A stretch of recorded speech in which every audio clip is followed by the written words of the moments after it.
Hello, everyone. We will start, in just a few seconds here. Just wait for a few more folks to pop in.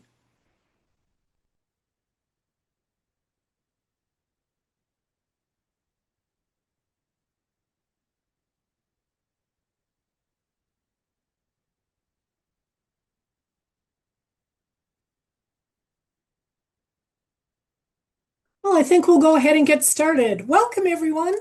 My name is Lori Arndt, and I am the Assistant Director here at the Raptor Center. It is my pleasure today to introduce the Raptor Center's new Executive Director and Patrick T. Reddick Endowed Chair in Raptor and Ecosystem Health. However, before I do that, I wanted to provide a brief overview of the Raptor Center for those who are not as familiar with us. So first off, what are raptors?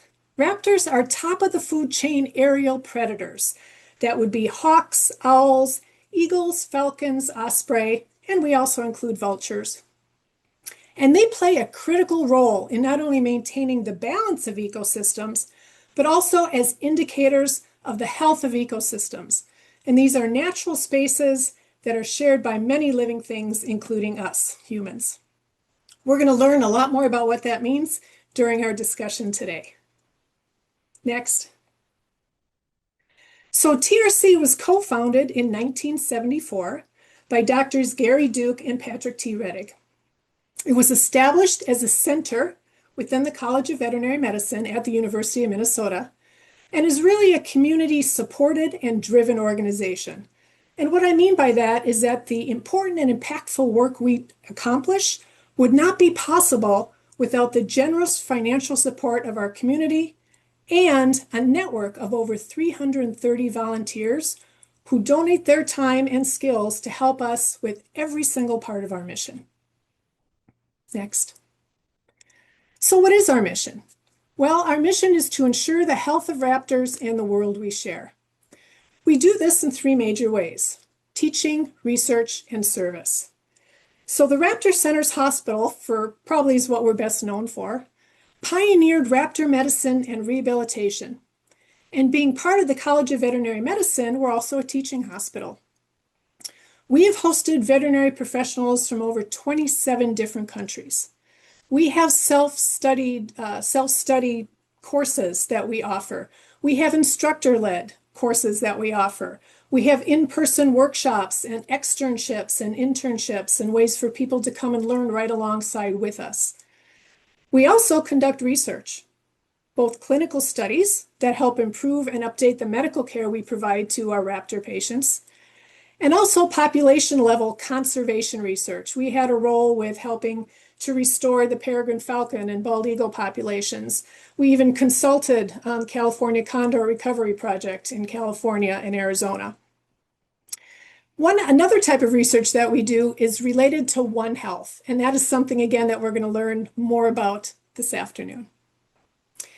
So lastly is the service arm of our mission, and this is really the one that we're best known for, and that includes two components: our hospital work, which is our Raptor Hospital, and then our outreach. Next. So our hospital admits over 1,000 injured, ill, and displaced young raptors every year. So these are raptors in need primarily throughout the state of Minnesota, but we also do take some from, fair number actually, from western Wisconsin and a few from the Dakotas as well. So these birds come to us for a variety of reasons, right? Sometimes they collide with things, right? With cars and windows and power lines and other obstacles that we've put into their environment. Sometimes they are poisoned by things we also put in their environment, like lead or organophosphates and rodenticides, right? Sometimes they just have infectious diseases, right? And those are things like highly pathogenic avian influenza, for example, which is the one that has really changed our world since 2022.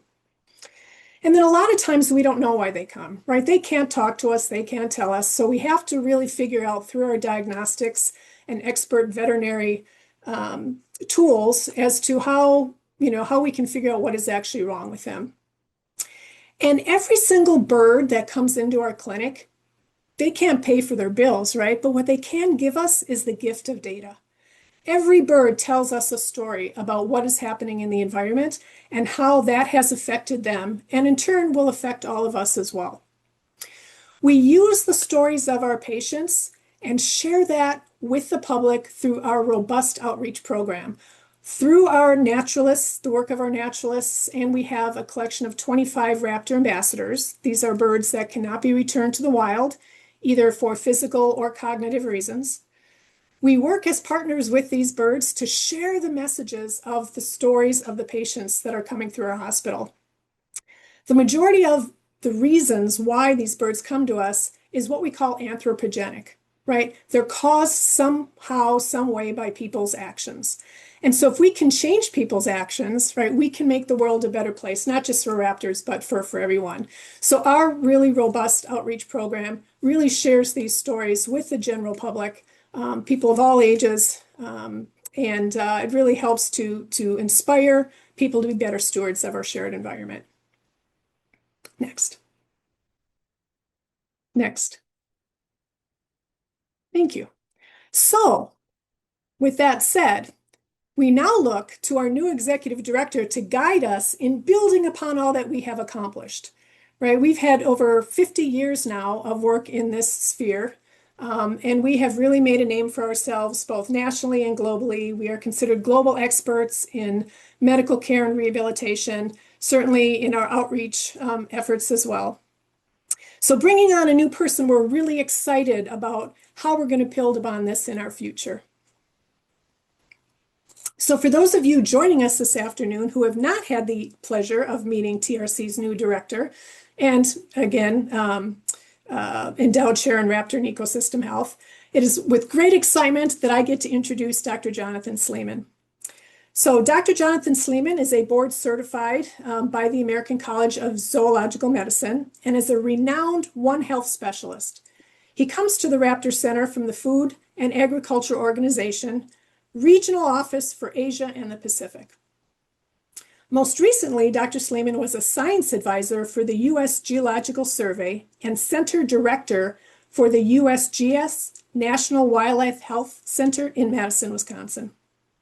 Now, during that time, he led a team that provided national leadership to safeguard wildlife and ecosystem health through multidisciplinary research and technical assistance to federal, state, and tribal agencies, as well as internationally as a World Organization for Animal Health Collaborating Center. He's also an adjunct professor at the University of Wisconsin School of Veterinary Medicine and at Mahidol University Faculty of Veterinary Science. So really busy person. Dr. Sleeman's experience and expertise make him a uniquely qualified person to advance TRC's dedication to One Health initiatives and a spectrum of care approach to the field of raptor medicine. All of us at TRC are very excited to have Jonathan's experience and vision on the team to expand the reach of TRC's mission through our work here and our partnerships globally. So with that, I would like to introduce Dr. Jonathan Sleeman. Well, thank you, Laurie. I appreciate the introduction and the warm welcome. It is great to be here. It's great to be part of the Raptor Center and the College of Veterinary Medicine at the University of Minnesota. I'm looking forward to whatever questions you can throw my way, Laurie. Great. Well, let's get started then. As I said, we're so happy to have you here leading the Raptor Center. You bring such a diverse array of experiences, right? A strong vision, a collaborative spirit, clearly through all the work that you've done, both nationally and globally. And you also have a sense of humor, which we really appreciate. Would you like to share some of your greatest hits of your past work that you feel have shaped you and prepared you for this new chapter? Yeah, what a great question. The first thing that I'd like to say is I've been a veterinarian for over 30 years, and I've enjoyed every single minute of it. It's been a fantastic career for me. Really had an amazing opportunities, be able to work in diverse environments, be it nonprofits, universities, and government at the national and international level, with a wide range of species and different ecosystems. So it's been a fantastic career. I think I was to highlight a few things. I think the first thing I would highlight is was completing the zoological medicine residency at the University of Tennessee, the vet school in Tennessee. That was a really amazing experience. The diversity of species and situations I was able to get training in, the wonderful mentorship I received. I think it really helped provide a really strong foundation to my career and gave me the confidence, I think, to do perhaps some things that were slightly off the beaten track or perhaps not mainstream. I think the second thing I'd like to highlight was actually my first job after my residency program, which was the director of the Mountain Gorilla Veterinary Project based in Rwanda. I think it was a very formative experience on a number of levels. And this was actually really kind of eye-opening experience in realizing that in order to conserve an endangered species and protect an endangered species, we also have to take care of the human needs. And it really was a sort of One Health lesson before One Health ever became, a thing or a defined concept.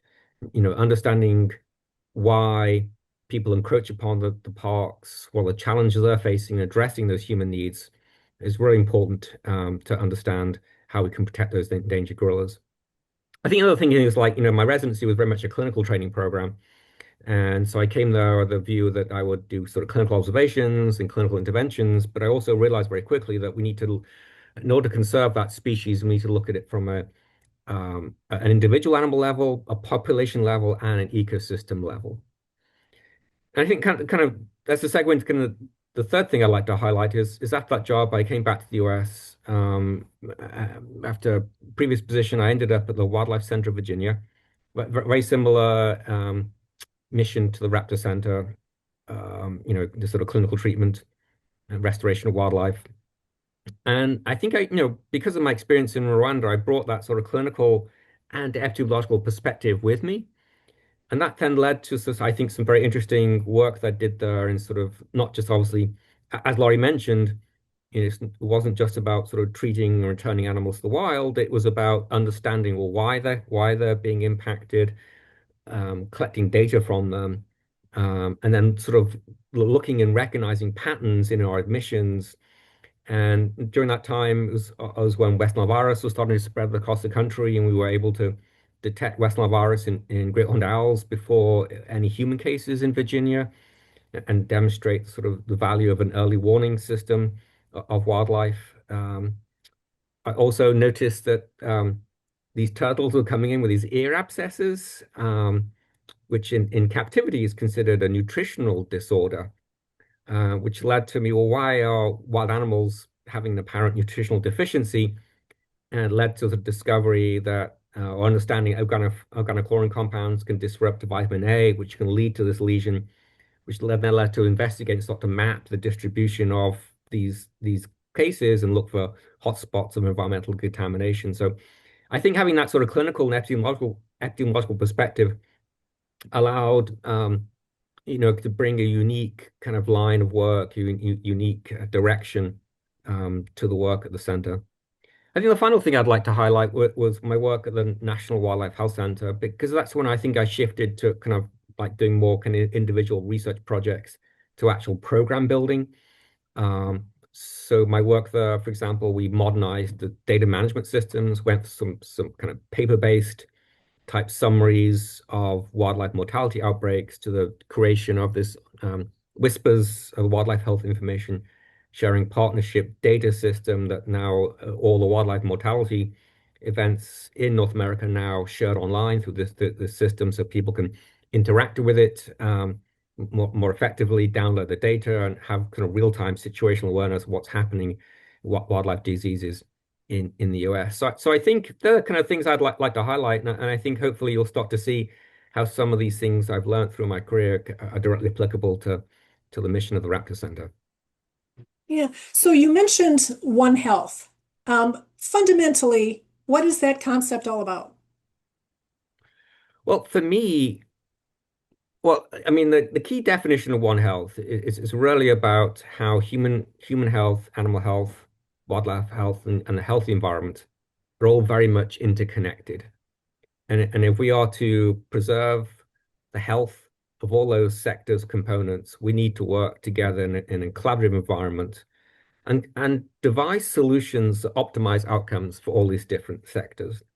Historically, the way we've addressed disease, like through like control and prevention activities, has been very much focused on an individual sector, right? We've got an outbreak of highly pathogenic influenza in a poultry farm, then we deal with it on that poultry farm, and we don't really consider the other sectors.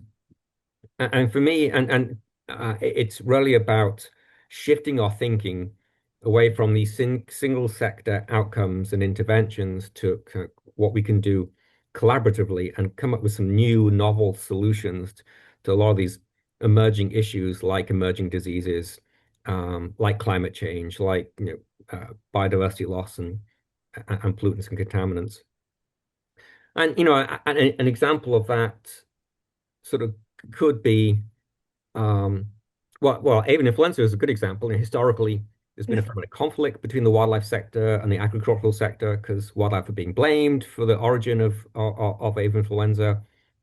When I first got involved in avian influenza, there was often discussions and calls to destroy wetlands around poultry farms, to cull wildlife.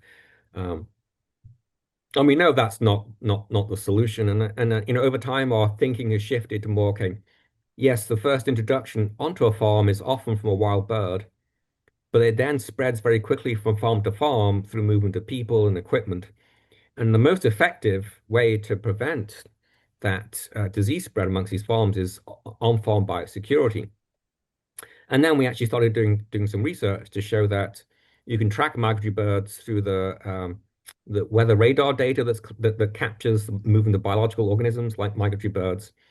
And actually, birds can become an early warning system for these farms, Mm. give them a heads up that the avian influenza may be moving into the region, allow them to increase their farm biosecurity to prevent disease introduction.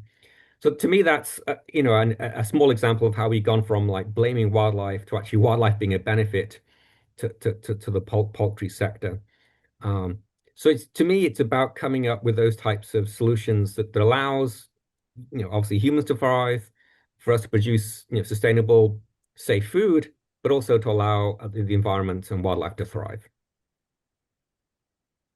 Yeah, so I mean, the One Health concept, although as a concept it's relatively new, what it stands for really is not new, right?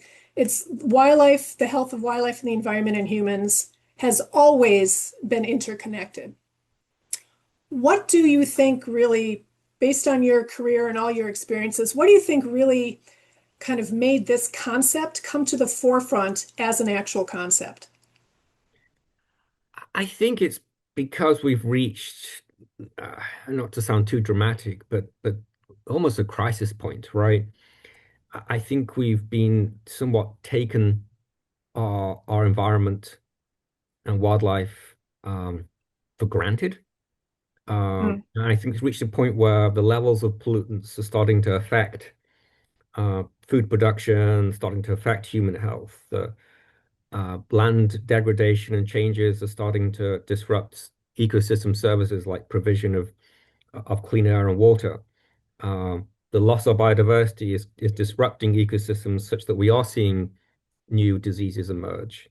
Human encroachment into wildlife areas is causing spillover novel diseases, including diseases of pandemic, causing pandemics. So I think we've finally woken up to the fact that we can no longer disrupt our ecosystems to the level we've been doing in the past. But we also need to make sure, that the humans societies can thrive. We can produce the food that we need.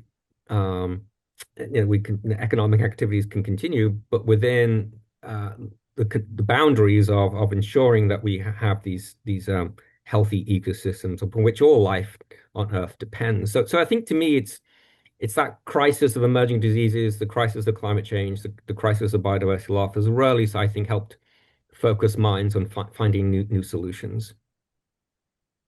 And just again reiterating the interrelationship of it all, right?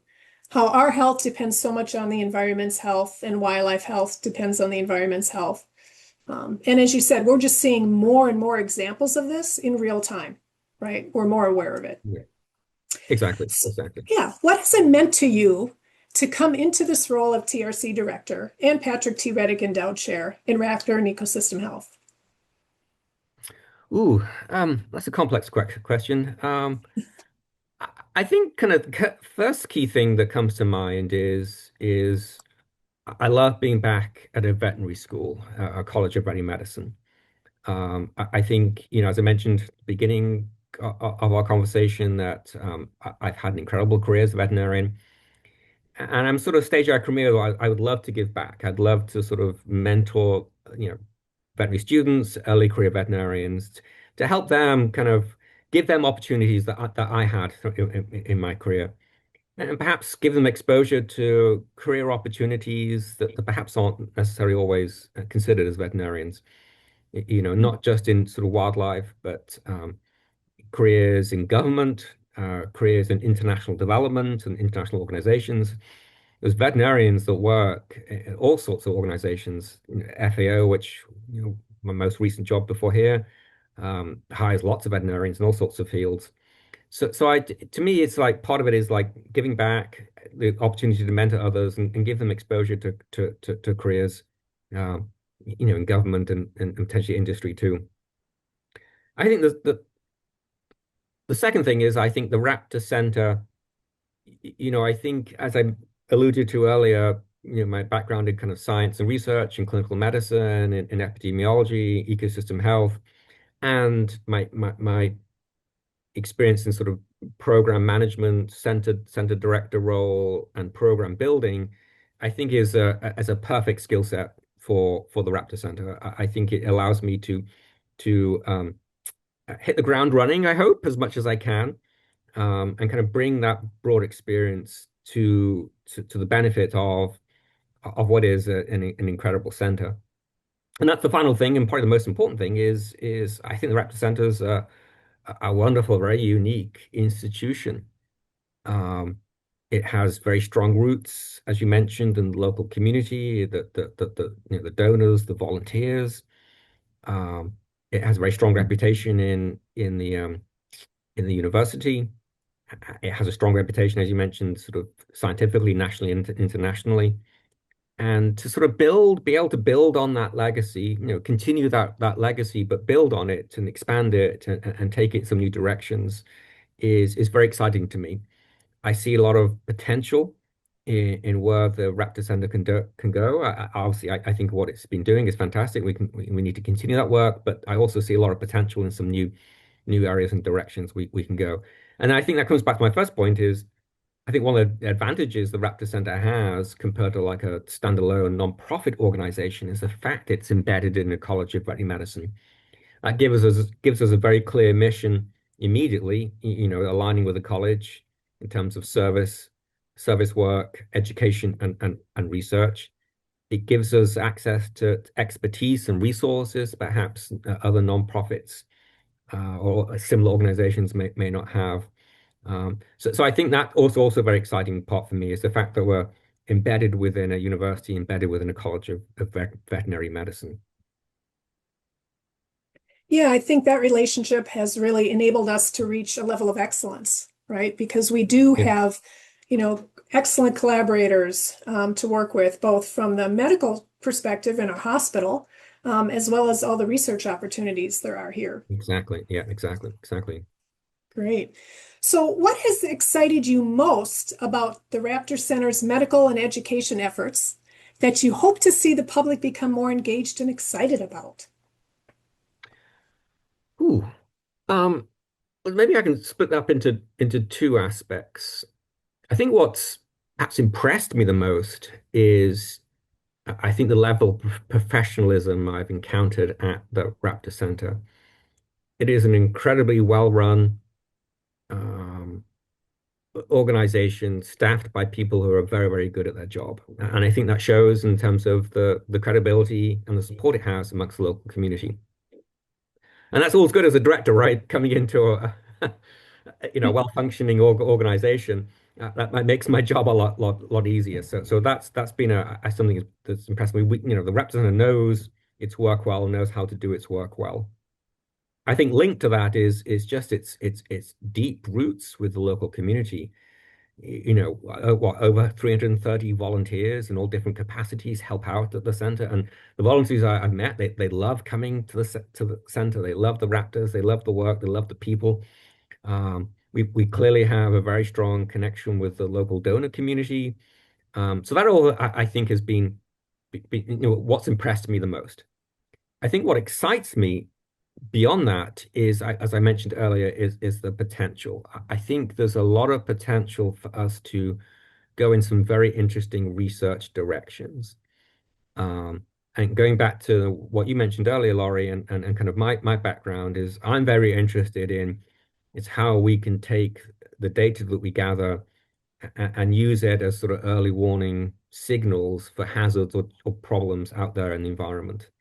You know, we humans are sheltered, right? We're sheltered from all these environmental hazards, be it climate change, floods, adverse weather, infectious diseases, contaminants and pollutants, but our raptor friends are not.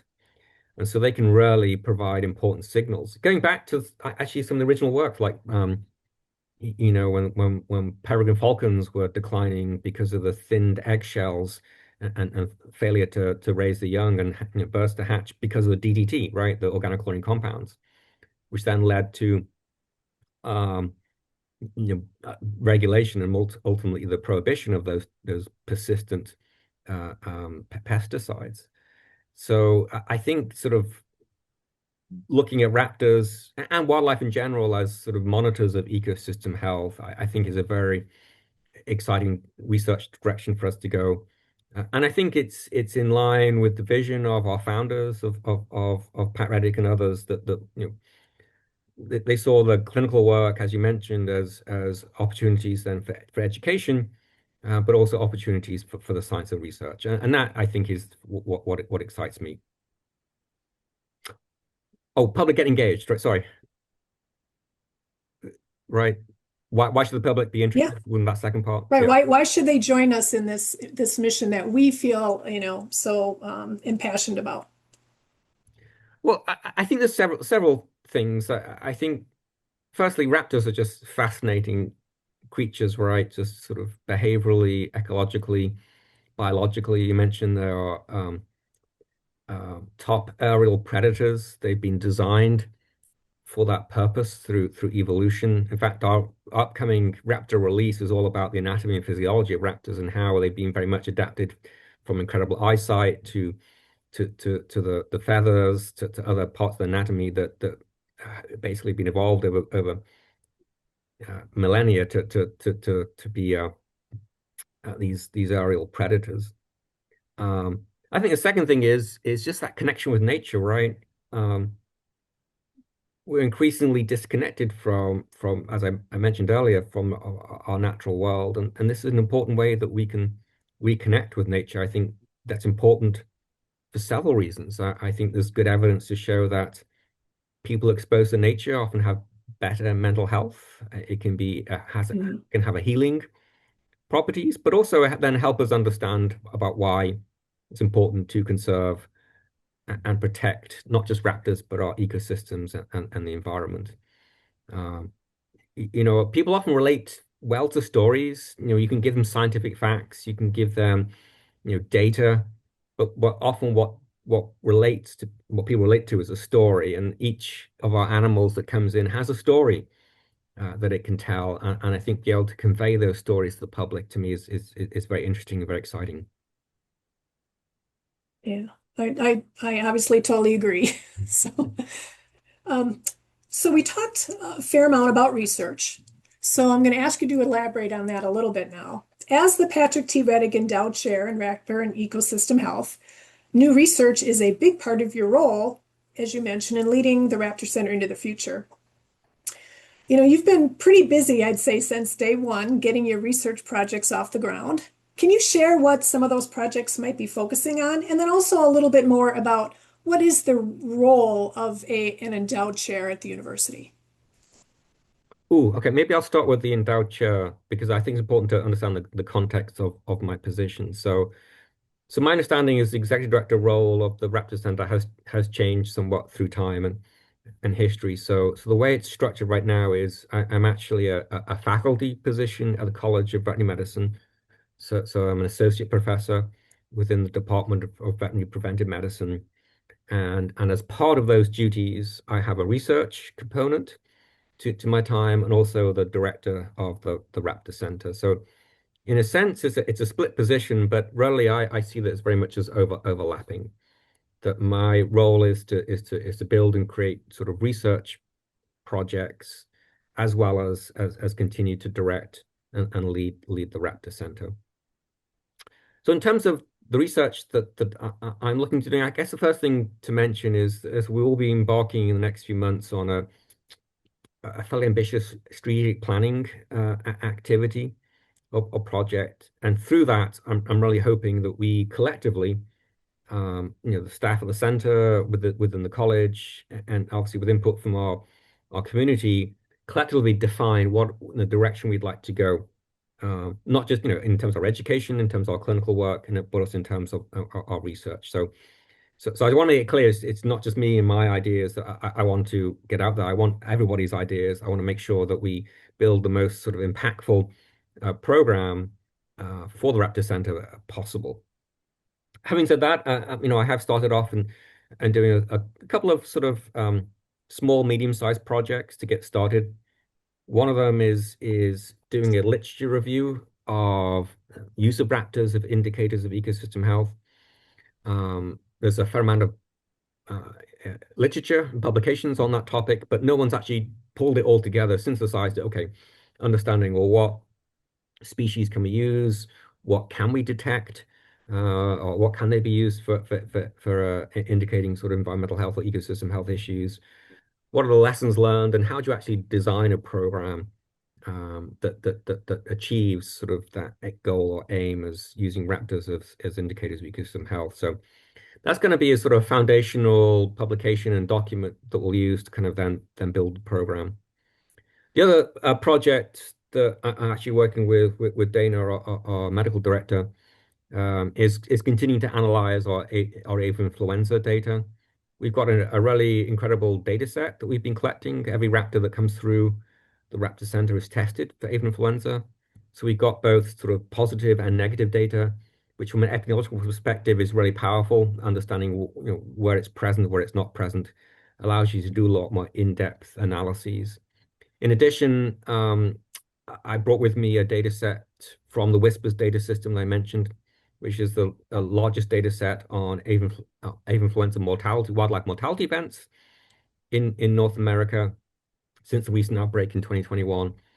So we're just going to be doing some what's called descriptive epidemiological studies, understanding like the who, what, when, where of these outbreaks, kind of understand timing of these outbreaks. Are there sort of spatial clustering that's interesting? What species are potentially most likely to be affected?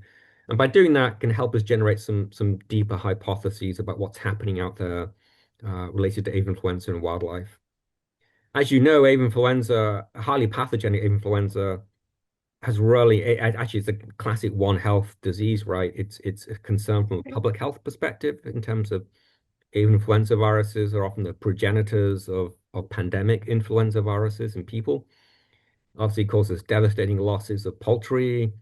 You've probably all seen the increase in price of eggs as a consequence of high path AI. There's also increasingly a conservation crisis. There's a number of species now, not just raptors are squizzling is sensitive,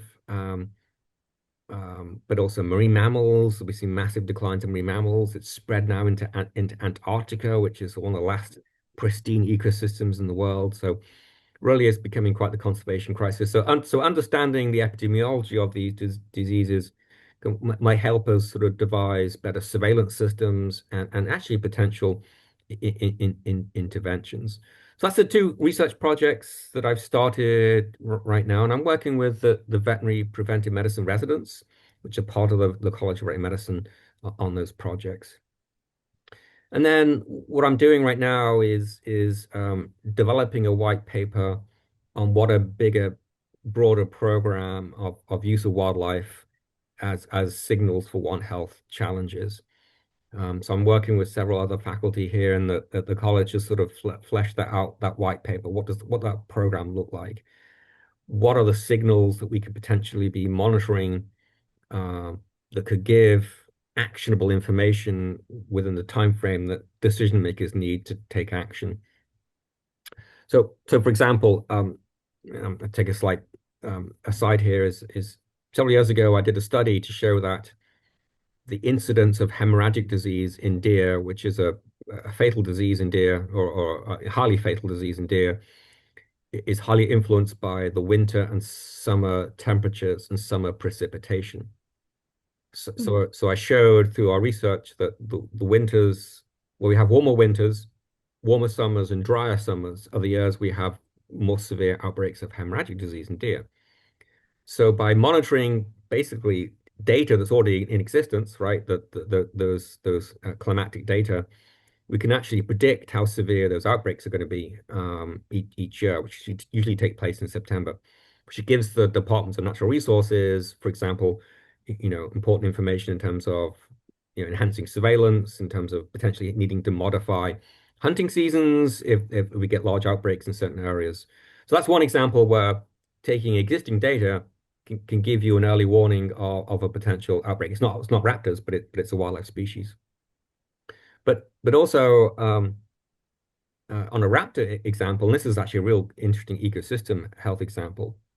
There's a study in Bangladesh that showed that areas where you've got declines in nocturnal raptors, like owls, are areas where we see more outbreaks of Nipah virus. And Nipah virus is an important zoonotic disease that spills from fruit bats into people, and again can cause quite high mortality. In fact, there's a big Nipah virus outbreak taking place right now in Asia.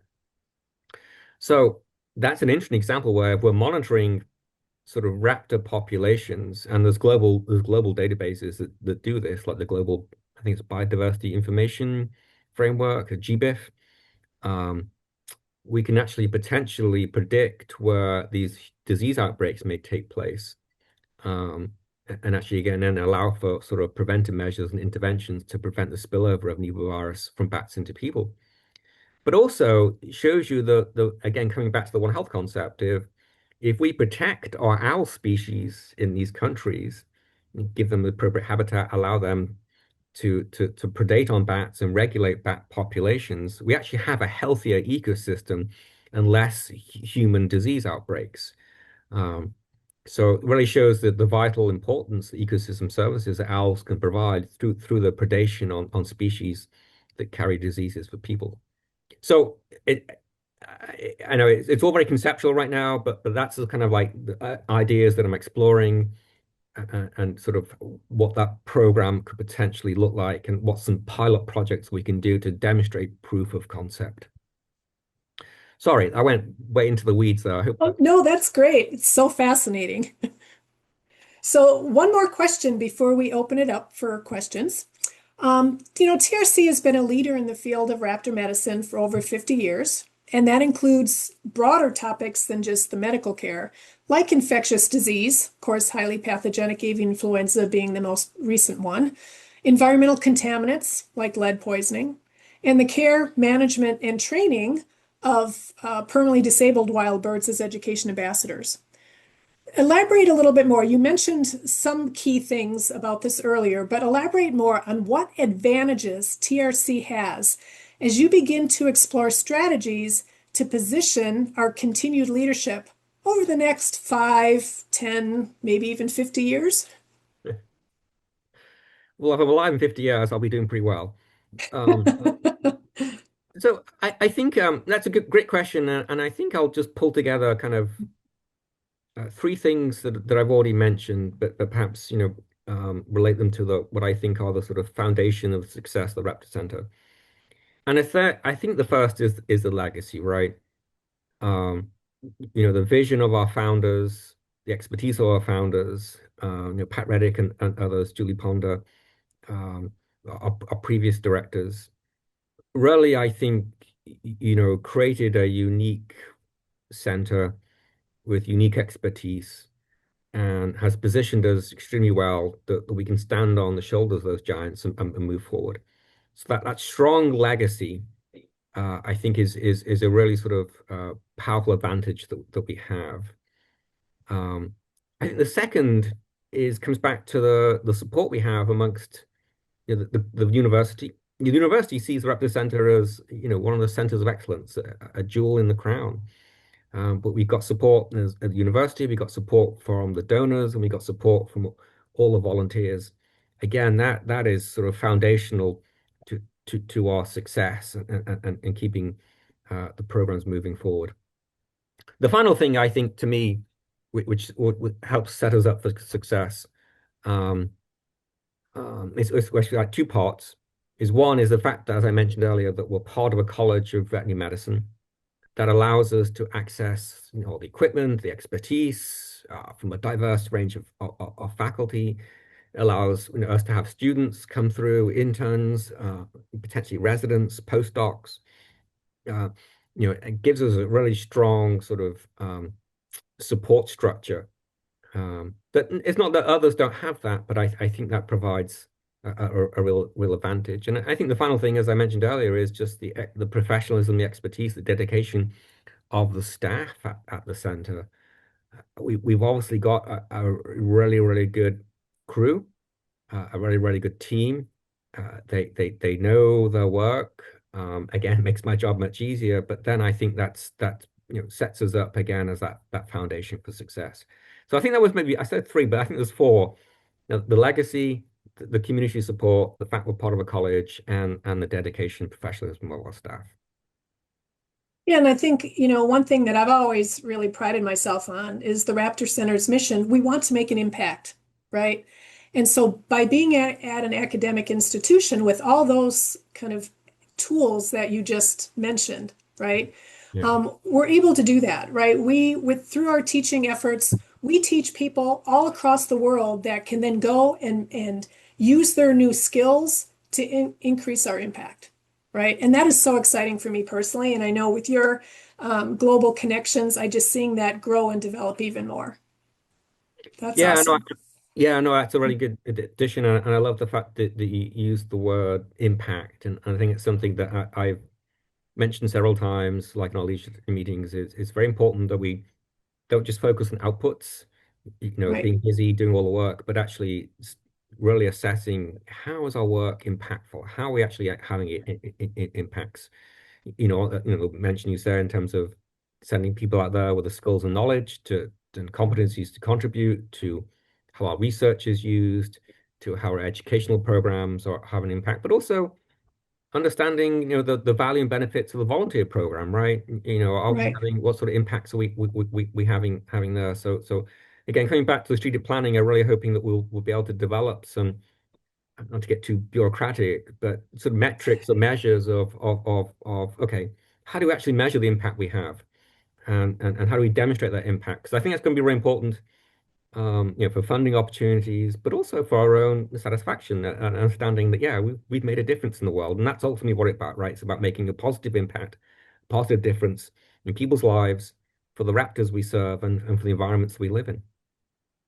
And evaluation is really key, right? We don't want to keep doing something if it's not making a big impact, Exactly. right? So as you said, what metrics can we come up with to help us kind of identify how we're doing and then make changes as needed, right? Yep, We're going to exactly. be innovative as we move into our next 50, just like we were for the first 50. So, okay, now we're opening it up from questions for all of you folks out there. And I see there are three so far. Are you ready, Jonathan? Yes, of course. Okay.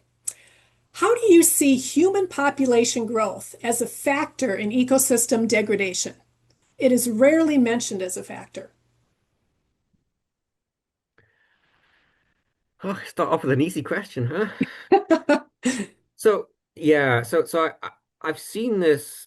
This is definitely a challenge, and especially, as Laurie mentioned, I've done a fair amount in international work and international development work, and it's obviously, as I mentioned earlier, expanding human populations are real. They're expanding more rapidly. you've got a pace in some areas versus others.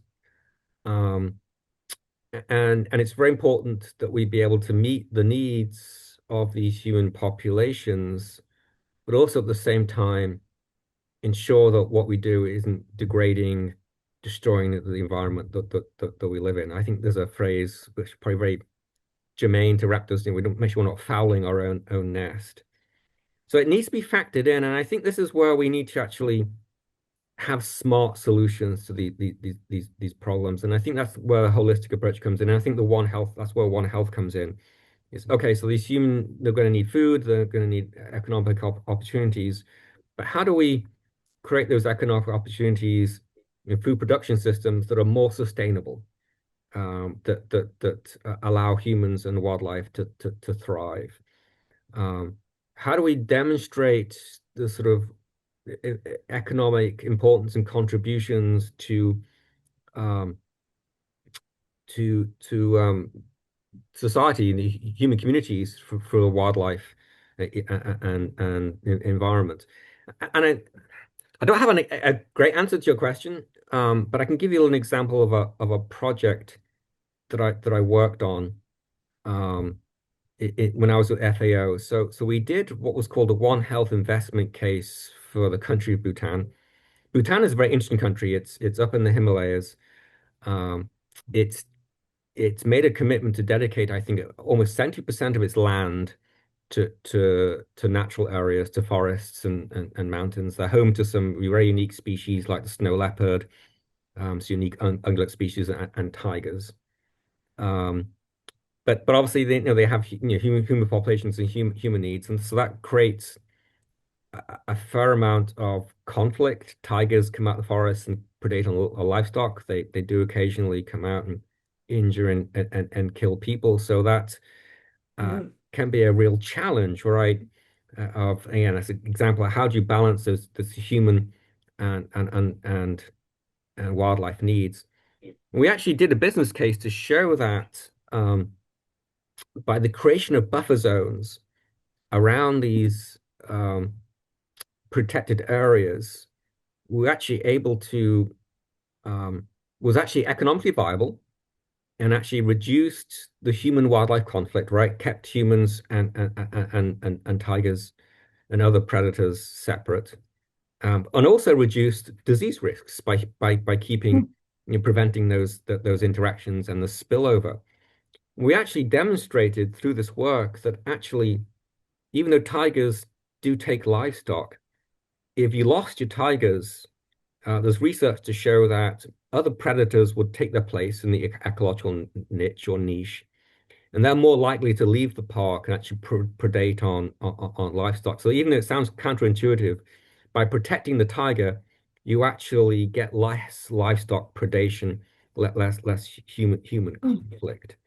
So I think we need to move towards these types of studies and systems where we're actually looking at sort of the investment cases, um, being able to sort of demonstrate the economic value of wildlife, do the research necessary and then come up with the creative solutions like things like buffer zones, nature-based solutions that actually allow humans to produce food and thrive, but also allows us to protect the ecosystem. Oh, and I forgot to mention that obviously one of the economic benefits of these natural areas is through tourism, right? People come, Right. bird watching, they come to view the wildlife, to go hiking in the forest. So that also provides very important economic benefits. So that to me is kind of like the balancing that we need to sort of look at um, under a One Health frame. Great. Okay. What do you see as your key partners within the University of Minnesota system, both today and in the future? That's a great one. Within university, Yeah, this says within the okay. University of Minnesota system. So, So I'm still learning all the kind of like different departments and colleges within university. Um, and so I think though there's several areas that I would like to explore. Um, one obviously is the agricultural and college of life sciences. I think they're going to be key partners for us. But also I think the entities that work on sort of education. So I come back to what I mentioned earlier is like, looking at nature for healing. I think there's a center or an entity on campus where they're actually doing research looking at um, the healing benefits of wildlife and the environment. So they may be potential um, partners. But honestly, I am open to collaboration with anybody, and this is where I think, we should be open, innovative. And something I need to do as the executive director is actually start making those connections, start doing those networks, because sometimes it's the not the obvious connections that end up to be the best partnerships. Right. Well, thank you. So, Jonathan, you have a great background for the Raptor Center. What type or types of programs do you see are ripe for development here? Yeah. So I think I'll just reiterate what I said earlier. I think what I see as the potential area of growth for the Raptor Center is in a scientific research program. Um, it's got a strong clinical program, very strong educational program. I think it's the research, and then not just the sort of ethological research I talked about, but clinical research, producing publications and papers, and also, as I mentioned, maybe doing some educational research. Um, so I think that's the area of growth, that sort of perhaps the untapped potential at the Rep Center. And again, I come back to the fact that we're linked with the College of Veterinary Medicine, I think sets us up well to develop a robust research program. Yeah. Why did you decide to be a veterinarian? And then why did you choose international development work instead of dogs and cats? Well, so I started off as a wildlife person first, right? So as a kid, I was just fascinated with wildlife. I was the classic kid. I'd get down to the local park with a net and a jar and catch whatever I could, and tadpoles, butterflies, caterpillars, and bring them home. Probably not the best idea, but I didn't know any better, much to the anger of my mother. And so actually, when I went to university, actually did a master's degree in zoology. Um, I studied behavioral ecology of wildlife. So I actually started off as a wildlife person initially. But I got interested in the medical sciences, and so went, continued on in vet school. And so had this naive notion that, wow, I can combine my interest of being wildlife zoology with a veterinarian, be a wildlife veterinarian. So that's kind of how I ended up where I'm at. And it was probably a little bit of a naive notion back then. There wasn't a lot of opportunities for veterinarians in the wildlife field. There's a lot more now. Um, and uh, um, but yeah, that's really how I became a vet. It was through my interest in wildlife. What was the other part about international development? Is what you said? Um, yeah, why did you decide to go into international work? Oh yeah, okay. Um, Wait, it's interesting. I think the international work kind of found me. So when I was working at the National Wildlife Center, uh, the USGS National Wildlife Health Center, I think because we're one of the very few countries that had a national program in wildlife health. As other countries were looking to build their programs, they started visiting our center or contacting me saying, "Hey, can we come visit your programs, learn from you?" So through that, I make connections with South Korea and then with Thailand, and sort of help consult with them building their programs. And South Korea now has a fantastic National Center on Wildlife Diseases. In Thailand, through Mahidol University, which Laurie mentioned, I'm an adjunct faculty at, has the National Wildlife Health Center in Thailand. So I started developing kind of these, I guess, expertise in how do you build a national program in wildlife health, how do you conduct wildlife health surveillance, um, and so I just got more and more countries consulting with me and asking me, and I developed, published a few papers. I developed a kind of assessment tool for how do you assess what wildlife programs, and that led me to do the work I did with FAO after I left USGS. A lot of the work I did then was funded through what's called the Pandemic Fund. This is a large World Bank pot of money that's been given to countries to help them be better prepared for the next pandemic, which includes, for some countries, improving their wildlife disease surveillance systems. Because as you know, as I mentioned earlier, a lot of the diseases of pandemic concern have a wildlife origin. So that then led to me sort of helping countries with their surveillance programs, and I helped develop this training program for the frontline workers in the environmental sector on what to do if you've got dead wildlife in your park, right? Or sick wildlife. Who do you contact? How do you collect samples? How do you collect those animals? Who do you need? Where do you need to go? So that's kind of how it evolved. It really is. It came to me rather than me seeking out those opportunities. But it's been great experience. I've loved it. Awesome. So we have time just for one more quick one. What do you look for in the background and passions for your interns and students? Ooh. You know, I think the key things for me as a veterinarian is one to always keep an open mind, um, be open to those new opportunities and new ideas. Um, and I think it's particularly true in the wildlife health field, right?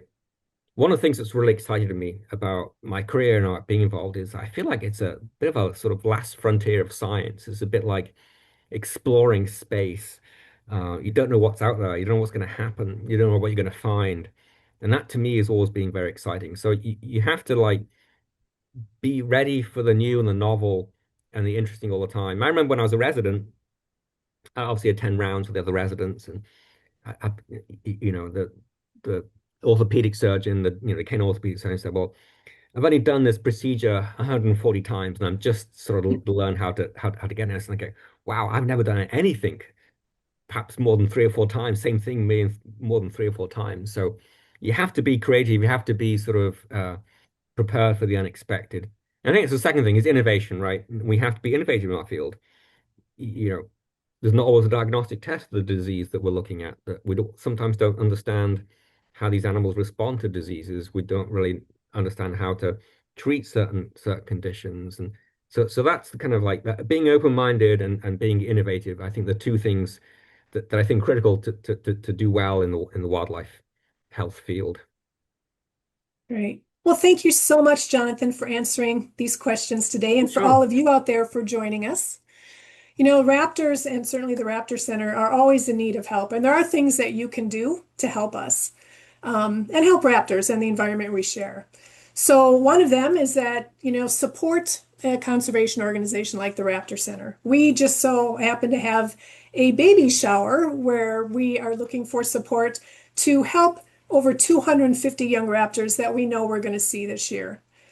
Come for a tour and meet our educational ambassadors. We can then tell you about some of the reasons why that raptors get injured and in need of help, and especially, as I said, these young ones who are just struggling to get a decent start to their lives.